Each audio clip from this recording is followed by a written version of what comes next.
kweli. Kusema mtu akutendee ubaya, anakuwa amefikiria nini? Au yeye anafaidika nini? Kwa kweli ulimwengu wa sasa unashangaza sana. Unaweza kukuta mtu anaikaa penye yupo, roho inamwenda mbio, fulani fulani fulani fulani, hauna kazi ya kufanya.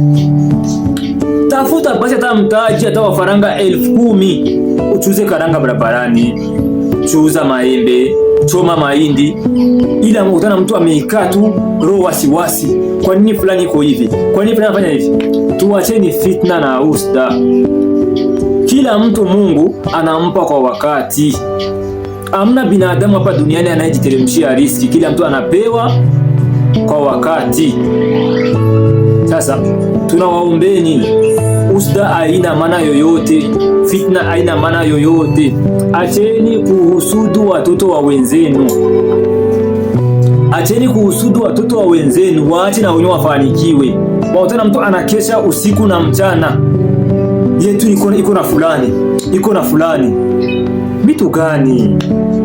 Laleni msinzie.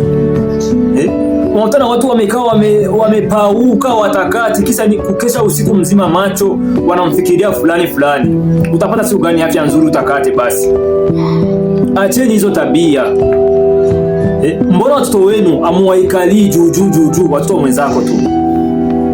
Watoto wenu masikio baridi, watoto wenu ndo wema, ndo wazuri, ndo kila kitu, lakini watoto wa wenzenu mabaya yote mnawatupia wenyewe. Acheni roho mbaya. Acheni roho mbaya, amna peta wapeleka.